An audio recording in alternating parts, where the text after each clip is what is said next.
জয় শ্রী শম্ভু, নমস্কার। আপনারা সবাই কেমন আছেন? আশা করছি সবাই খুব ভালো আছেন। আমার আজকের সকাল থেকে ব্লগটা শুরু করলাম। আমার ভিডিওটা আমি সারাদিন ব্লগের মধ্যে কি কি করলাম সেটা দেখতে পাবেন। ভিডিওটা দেখবেন আপনারা সবাই। দেখুন, আমি কলতলায় বাসন নামিয়ে ভিজিয়ে রেখেছি। এবার জল যেহেতু আসছে বদবদ করে, বাইরে এটা পঞ্চায়েতের জল আসছে এবং ঘরের মোটরও জল ব্যবহার করি যখন না আসে, আর তো করতেই হয় গরম মোটর। এগুলো কখন ঘরের ভিতরে যেগুলো ধোই সেগুলো তো আসে। এখন দেখুন আমি কড়াইগুলো মেজে নেবো। দুটো কড়াইয়ের মধ্যে এখন একটা কড়াই মাজবো আমি। কড়াই পুড়ে গেলে খুব ভয় লাগে আমার মাজতে। কড়াই আর প্রেসার কুকার এই দুটো আমার একটু কঠিন কঠিন লাগে কাজ। তো যাই হোক, এখন কড়াইটা মাজছি। তো সকালে উঠে আজকে আর চা খাওয়া করেই নিয়েছি, যেহেতু আমি বললাম যে আমার কড়াই পুড়ে গেছিল, তার জন্য চা বিস্কুটই খেয়েছি আজকে। সেই কড়াই পড়েই আছে, মাজা হবে তারপর। আর একটা কড়াইয়ে আজকে আর দুধ খাইনি কালকে রাতে, তো দুধ স্টোর হয়ে গেছিল। আমার হাজবেন্ড পাউডার দুধ দিয়ে দুধ চা খেতে পছন্দ করে, ওই জন্য আমি পাউডার দুধটা রেখেছিলাম। আর আমার ছেলে যাবে, ওর বাবা যাবে, তো ছেলের জন্য একটু সেমাই টেমাই বানিয়ে দেবো বলে দুধটা আছে। তো আজকে আবার যে দুধটা দেবে ওটা 1 কিলো হয়ে যাবে। আবার কিছুটা পাউডার দুধও দেবো, তাহলে সেমাইটা খেতে বেশ ভালো লাগবে। দেখুন, আপনাদের সঙ্গে কথা বলতে বলতে আমার কড়াইটাও মাজা হয়ে গেল, কিন্তু কড়াই এখন জল ঢেলে রেখে দিই। তো বাসন কটা ধুয়ে নিই, কেননা বাসন আমার মাজা হয়ে গেছে, শুকিয়ে যাবে তখন। একটা বুলানো হয়ে গেছে, কেবল জলে ধুয়ে তুলে নেবো। এই সময় খুব জল আসছে, হট করে আবার জলটা বন্ধ হয়ে যেতে পারে, কারণ কারেন্ট চলে যায়। তো আমি যখন কারেন্ট চলে যাবে তখন আবার সেই মোটর চালাতে হবে। এটা গরম গরম জল আসছে, বেশ ভালো লাগছে হাত দিয়ে ধুতে। তো এখন আমি বাসনগুলো একটা একটা করে ধুয়ে নিচ্ছি। দেখুন, তো বাসন আমার ধোয়া হয়ে গেলে পরে তারপরে শেষে আবার কড়াইটা আমি ধুয়ে নেবো। তো দেখুন, আমার কথা বলতে বলতে দেখুন বাসনগুলো আমার ধোয়া হয়ে গেল। তো এখন আমি বাসনগুলো ঘরে নিয়ে যাব। বাইরে এখন পাতাগুলো ঝাড়ু দিতে আছে, ওই দিকটা আমার হাজবেন্ড পরিষ্কার করছে, সানটা ঝাড়ু দিয়ে দিয়েছে। কিন্তু এই দিকটাও ওই ঝাড়ু দিত, কিন্তু যেহেতু আমার বাসনগুলো ধোয়া হয়ে গেল, তো এখন মাটিতে যে পাতাগুলো পড়ে আছে সেগুলো আমিও একটু ঝাড়ু টাড়ু দিয়ে ওকে সাহায্য করি, তাহলে তাড়াতাড়ি হয়ে যাবে কাজগুলো। দিয়ে দিলাম, দেখুন ঝাড়ু এক জায়গায় জড়ো করে ফেললাম। এখন এই পাতাগুলো আমি তুলে এই ভাঙা খাঁচির মধ্যে, এটা বড় খাঁচি ছিল জানেন। এই খাঁচিটা আমি কিনেছিলাম আমার ইয়ের দিনে, ওই যখন জল খাওয়া, বৈশাখ মাসে জল খাওয়া হয় না, তখনই তুলে কিনেছিলাম। তো এই ব্যবহার করতে করতে ওই মোটা করে যেটা কানার মধ্যে দেওয়া থাকে ওইটা উঠে গেছে, দিয়ে একটা একটা করে কাঠিগুলো এরকম হচ্ছে, ছোট হয়ে যাচ্ছে আস্তে আস্তে। দেখুন পাতাগুলো আমার ভরা হয়ে গেল। এখন পাতাগুলো ওই আমাদের কোণে যেখানে ফেলে, জঞ্জালগুলো ফেলি, সেখানেই ফেলে দেবো গা, তারপর বাকিটা ও কাজ করবে। তো দেখুন আমি এখন চলে যাচ্ছি এই পাতাগুলো নিয়ে ফেলতে। আর ঝুড়িটা আমার ভালো ছিল জানেন তো, এই ঝুড়িটা যেটা আমি পাতা নিয়ে যাচ্ছি না, এই ঝুড়িটা এত বড় ছিল যে উঁচু উঁচু উঁচু টাইপের। তো দেখুন এই পাতাগুলো ফেলে দেওয়া হয়ে গেল, এখন আমি চলে যাই অন্য কাজে। দেখুন আমার পাতাগুলো ফেলে দিয়ে আসলাম, এবার কলতলায় সরাসরি চলে এলাম। এই কলতলাতে জল খুব পরিমাণে আসছে, তো কখনো কখনো কম আসে, এখন একটু বেশি আসছে। কাপড়গুলো কেচে নিই ঝটপট। তো দেখুন আমি একটু গরম জলে ভিজিয়েছিলাম, তো হাত দিতে পারছি না, একটু বেশি গরম হয়ে গেছে জলটা। তো যাই হোক, এখন কোন রকম কেচে নিই, যেহেতু থামলে হবে না, আর একটু জল মিশিয়ে দিলে, দরকার পড়লে জল মিশিয়ে দেবো, কেননা খুব জল আসছে, কাচতেও ভালো লাগবে। তো দেখুন আমি এখন কাপড়গুলো কেচে নিচ্ছি, টুকটুক করে কেচে নেবো, তার কারণ গরম গরম কাচলে গামছাগুলোও ভালো পরিষ্কার হয়ে যাবে। আর আমি খুব তেল মাখি, নাইটিগুলো আমার তেল তেলে হয়ে যায়। তো এখন একটা একটা করে কেচে নেবো। দেখুন এইগুলো কাচলে কি হয়, মানে বেশ ভালো লাগে আর কি মুছতে টুছতে। আর অনেকদিন পর পর গামছা কাচলে পরে তেল তেলে হয়ে যায়। তো দেখুন এই গামছাও কাচা হয়ে গেল, আমার সব জামা কাপড় গুলোও কাচা হয়ে গেলো। বেশি দিইনি, কয়েকটা দিয়েছিলাম আর কি। আর টুকটাক যেগুলো আছে আমার বর যখন সব কাজ টাজ হয়ে যাবে স্নান করার আগে 2-1টা কেচে দেবে। দেখো আমার এইগুলো কাঁচা হয়ে গেল, এখন আমি নিয়ে চলে যাচ্ছি। এবার এগুলো নিয়ে গিয়ে একদম ছাদে যাবো। দেখুন আমি ছাদে চলে এলাম। এই ছাদে এসে এই জামা কাপড়গুলো একটা একটা করে মিলে দিচ্ছে, আর হাওয়া দিচ্ছে দেখুন কিরকম। আর যদি না কিছু দেওয়া হয় না, মিলে দিয়ে যদি চলে যায় না, জামাগুলো সব নিচে পড়ে যাবে। আর ছাদটা আমার পরিষ্কারই থাকে।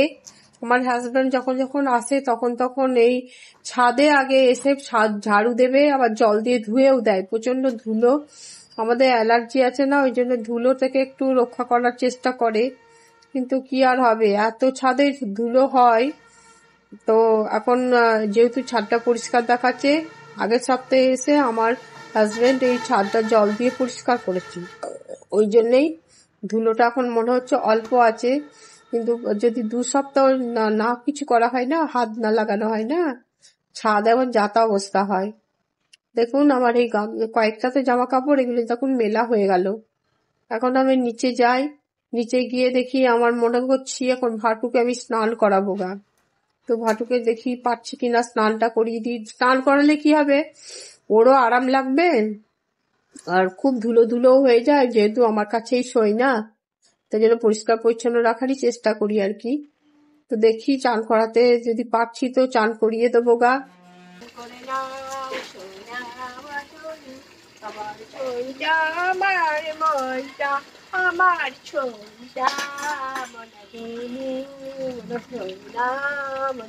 তাড়াতাড়ি আমি রান্না করবো, আমার সোনা আমার জনি, আমার ছোটা মনা দুদু রানী। চান করতে হবে না?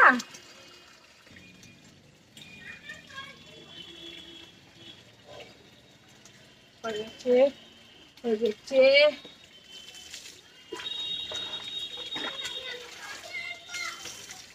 দাঁড়া দাঁড়া দাঁড়া, আবার ওরকম করে না শোনা।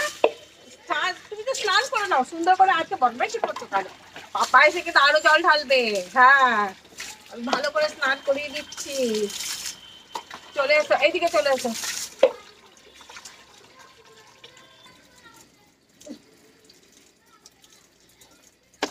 গলা গলা গলা গলা,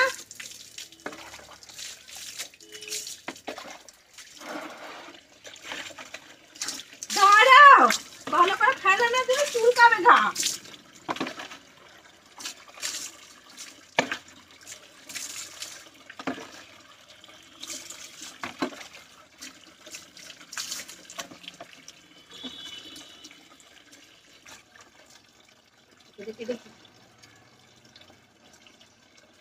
হয়ে গেছে, আর দেবো না, আর দেবো না।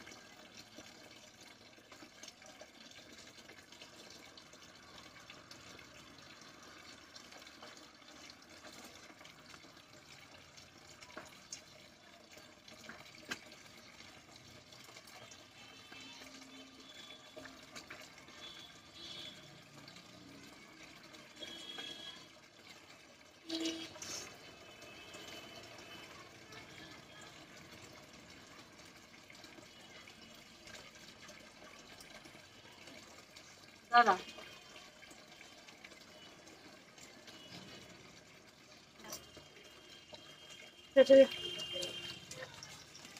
চলে যাও, রোদে বসো না। এখন 11:40 আমার পুজো কমপ্লিট হলো। এই দেখুন, আজ সোমবারের পুজো একটু দেরি হয়ে গেল, তার কারণ হচ্ছে আমার মাটুকে স্নান করালাম, অন্যান্য কাজ ছিল, দেরিতে উঠেছি একটু। এখন আমার সবজি কাটতে বাকি আছে। এই দেখুন সব পুজো হয়ে গেল, আর এই যে আজ সোমবারের পুজো আমার হয়ে গেল। এখন আমি সবজি কাটবো গা। এখন বাজে প্রায় 12টা। দেখুন আমার এঁচোড় আলু সিদ্ধ হচ্ছে, আর এই যে বিউলির ডাল ছোক দেবো, তার পেঁয়াজ ভাজা হচ্ছে। ফোড়ন দিয়েছি শুকনো লঙ্কা, একটু মৌরি, কালো জিরে দিতে ভুলে গেছি, আর পেঁয়াজ কুচি দিয়েছি। টমেটো দেওয়া হয় তো টমেটো আমি আর দেবো না, এঁচোড়ে একটা দেবো, টমেটো খাই না। চিড়িটা শুধু আবার বেড়ে গেলে মুশকিল হয়ে যাবে, বাবা কন্ট্রোলে আছে। ভাজা ভাজা হয়ে এসছে, ডালটা ছড়িয়ে দেবো। আর এই দেখুন আমি নিম বেগুন ভাজবো। তো আজকে নিম বেগুন আর ভাজা দেখাবো না, একদিন দেখিয়েছি কী করে আমি ভাজি। আর এই যে পেস্ট বানিয়েছি রেগুলার মশলা, যেটা ডেলিকার, সেটা করে রেখেছি। আদা, রসুন, জিরে, ধনে, একটু মৌরি, কাঁচা লঙ্কা, শুকনো লঙ্কা দিয়ে বেটে রেখেছি। আর এতে পেঁয়াজ ভাজা হয়ে গেল, ডালটা ছড়িয়ে দেবো। এটা হচ্ছে বিউলির ডাল।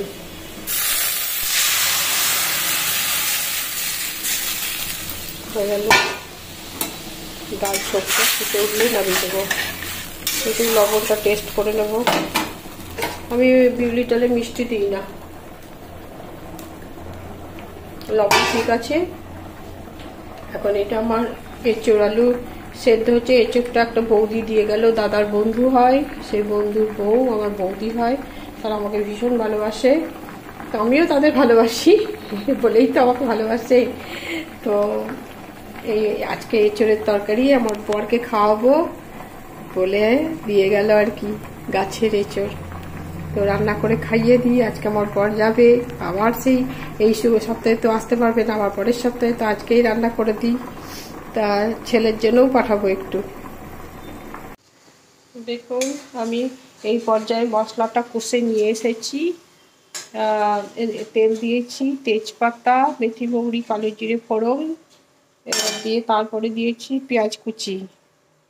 পেঁয়াজ কুচি ব্রাউন কালারে হয়েছে, তখন আমি ওই যে পেস্ট ডেলিকার মশলা, আদা, রসুন, জিরে, ধনে, ওইটা বাটা দিয়ে দিচ্ছি, শুকনো লঙ্কা, কাঁচা লঙ্কা। তারপর আমি এটা মশলাটা কষা হয়ে গেছে, আর কিন্তু মশলার গন্ধ উঠছে না। এই দেখুন, দেখতে পাচ্ছেন কিনা জানি না, মশলাটা কষা হয়ে গেছে। এখন আমি বয়েল করে রাখা এদিকে ইঁচড়টা দিয়ে দিলাম। একটা আলু দিয়েছি ইঁচড়ের মধ্যে, কারণ অনেকটা ইঁচড় হয়ে গেছে, অনেকটা এঁচড় ছিল, অনেক কাটাকুটি করে অনেকটা ইঁচড় হয়ে গেছে, এরকম অনেকটাই হয়ে গেছে। তো আমি একটা আলু দিয়েছি মাত্র, দুটো আলু দিলে অনেক তরকারি হয়ে যেত। একটা টমেটো কুচি দিয়েছি, মশলা কষার সময়তেই টমেটো কুচি দিয়েছি। আর যখন এঁচোড়টা আমি সেদ্ধ করি, তখন আমি লবণ, হলুদ আর একটু মিষ্টি দিয়েছি, দিয়ে এটা বয়েল করেছি, সিদ্ধ করেছি এটা। এখন আস্তে আস্তে এটা কষাতে থাকবো। কষানো হয়ে যাবে যখন, জল দিয়ে দেওয়ার আগে একটু গরম মশলা, ঘি দিয়ে আর একবার নেড়ে চেড়ে একটু গরম জল দিয়ে ফুটিয়ে নেবো। তো এখন আমি গরম মশলাটা গুঁড়বো, যে সময় পাইনি গোড়ার। তো এই যে আমি গুঁড়ো করে ভেজে রেখেছি, এটা গুঁড়ো করে নেবো। এতটা লাগবে না, তো দেখি আমার ছেলেকে একটু রাতে কিছু বানিয়ে দিতে পারি, নিয়ে যাবে ওর বাবা, মা কি বানিয়ে দিচ্ছে সেই আশায় বসে থাকে। তো দেখবো, জিজ্ঞাসা করবো কি খাবে, সেইটা বানিয়ে দেবো রাত্রিতে। যদি ফ্রাইড রাইস খাই তাহলে বানিয়ে দেবো, লুচি খাই তো লুচি বানিয়ে দেবো। যাই হোক, তখন আর গরম মশলা লাগবে না, ফ্রাইড রাইস বানালে গরম মশলাটা লাগবে। তো পরের স্টেপে আমি আবার আসছি। দেখুন আমার ইঁচড়টা কষা হয়ে গেল।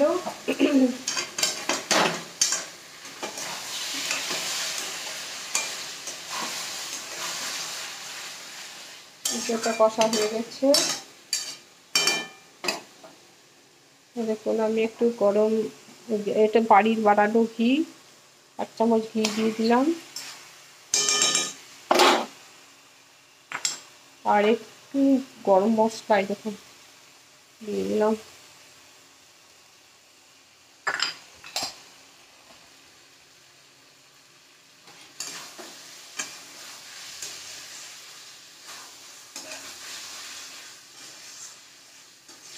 ইঁচড়টা খুব ভালো তাড়াতাড়ি সিদ্ধ হয়ে গেছে, আমি প্রেসারে সিদ্ধ করি না। একটু গরম জল দিয়ে দিলাম, ঝোল ঝোল হবে না, গা মাখা হবে। একটু মানে সামান্য অল্প রাখবো আর কি, খুব বেশি ঝোল করবো না, ডাল করেছি তো, একটু গা মাখা হবে।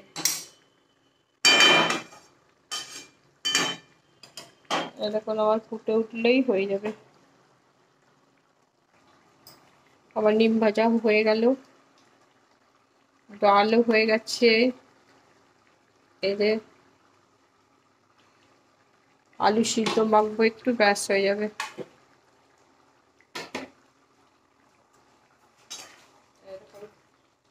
তরকারি হয়ে গেল, নামিয়ে দেবো। এখন দুপুর দুটো, আমরা খাওয়ার জন্য চলে এলাম। এই দেখুন আজকে নিম বেগুন ভাজা, আলু সিদ্ধ, এঁচড় আলুর তরকারি, বিউলির ডাল, আর আমিও তাই নিয়ে নিয়েছি। এটা আমার হাজব্যান্ডের, এটা আমার। আমি যেহেতু একটু পাতলা ডাল পছন্দ করি বিউলির, তা উপরে যে জলের মতো ওইটা নিয়েছি, আর পুরোটা ওকে দিয়েছি। আর আজকে আমি প্রসাদ খাওয়ার সময় পাইনি, তাই ভাত টাত খেয়ে হাত ধুয়ে নিয়ে খেয়ে নেবো, তাই খাবার টেবিলে একটু পাশেই রেখেছি প্রসাদটা। তো খাওয়ার সময় পাইনি, তো ভাত খাওয়ার পরেই খেয়ে নেব। এরপরে আপনাদের সঙ্গে আবার দেখা হচ্ছে পরে। দেখুন আমি লুচি ভাজতে চলে এলাম। আমার ছেলে যেহেতু বলছে যে মা তো লুচি ভাজা পাঠিয়ে দিও, তো লুচি ভেজে দেব আর একটু সেমাই পাঠিয়ে দেবো। তো সেমাইটা বানাবো, বানিয়ে কি করবো, ওইটা আমি ফ্রিজে ভরে রাখবো, তাহলে খারাপ হবে না, দুধের জিনিস তো। তো ডিপ ফ্রিজে ভরে দেবো, আবার যখন যাবে তখন বের করে প্যাকিং তো মানে ক্যারিতে বেঁধে দেবো, আর এমনি টিফিন কৌটোয় ভরে রেখে ফ্রিজে ভরে দেবো। আর এই দেখুন লুচি ভাজতে লেগেলাম। তো লুচিটা কোনোটা আবার ডুমো ডুমো হয়ে ফোলে, কোনোটা 4 কোনা, কোনোটা আবার 3 কোনা, কোনোটা 5 কোনা, এরকম হয়ে যায়। পাতলা হলে আবার ফোলেই না। তো দেখুন এটা আবার ফুললো গোল হয়ে, আবার এটা দেখুন আবার 4 কোনা হয়ে গেল। তো যাই হোক, এখন লুচিগুলো ভেজে নিই, তারপরে আবার আসছি। দেখুন আমি সেমাইটা করে নিচ্ছি, সেমাইয়ের পায়েসটা এখন ভাজছি। এদিকে দুধ বসিয়ে দিয়েছি, আর এইদিকে একটু আমি শুকনো দুধ গুলে নিয়েছি, দিলে টেস্টটা ভালো বাড়বে। আর এই যে বাদামটা ভেঙে নিয়েছি, ধুয়ে নিয়েছি, দিয়ে লড়াই করে একটু হাতে করে নিয়েছি আর কি, ভেঙে ভেঙে গিয়েছে। তো এটা লাল লাল করে ভেজে ফেলবো। দেখুন আমি লাল লাল করে ভেজে নিয়েছি।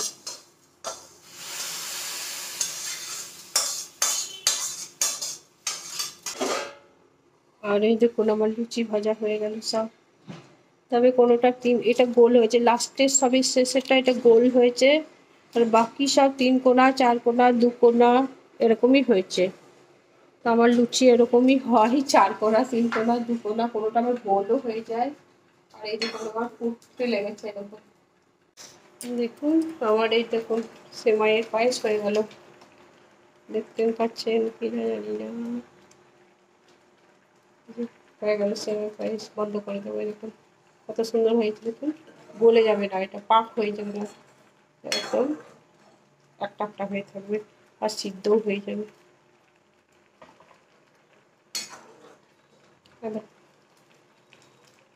হয়ে গেল, হিলিয়ে দেবেন, তাহলে আর শর্টটা পড়বে না। তাও একটু বেশি ঘন হয়ে গেল, ঠিকই আছে, নিয়ে যেতে সুবিধা হবে কৌটোতে। আর বাড়িতে খেলে আর একটু ঝোল ঝোল রাখতে হবে, যেহেতু আমি এটা পাঠাবো, তো তাই ঠান্ডা হলে এটা আমি আবার ফ্রিজে ভরে দেবো, কৌটোয় ভরে। যখন বেরোবে তখন ফ্রিজ থেকে বের করে দেবো, ডিপেই ভরে দেবো। এবার ঠান্ডা হতে থাক, চাপা দিয়ে দিলাম। ব্যাস, এরপরে আসছি রাত্রিবেলা। এখন বাজে রাত্রি 10:30, খেতে চলে এলাম। তো আমি রাতে ছেলের জন্য যে কালকে পাঠাবো, তো ও লুচি বলেছে, লুচি আর সেমাইয়ের পায়েস করেছি, আর ওর জন্য চিকেন রাখা আছে, ওটা ভরে দেবো, যাবে তখন বের করে দেবো, ফ্রিজে ভরা আছে। আর এঁচড়ের আলুর তরকারি দিনের যে ছিল, ওইটা দিয়েই আমি আজকে লুচি আর একটু সেমাইয়ের পায়েস খেয়ে নেবো। ব্যাস, এই হচ্ছে আমার আজকে রাতের খাবার। আজ ভিডিওটা এখানেই রাখলাম। আপনারা ভালো থাকবেন, সুস্থ থাকবেন, সাবধানে থাকবেন। আর ভিডিওটা দেখে আমার যদি ভালো লাগে তাহলে আপনারা লাইক কমেন্ট করবেন, আর যারা সাবস্ক্রাইব করেছেন তাদেরকে অসংখ্য ধন্যবাদ জানাচ্ছি। যারা করেননি প্লিজ আমাকে সাবস্ক্রাইব করবেন।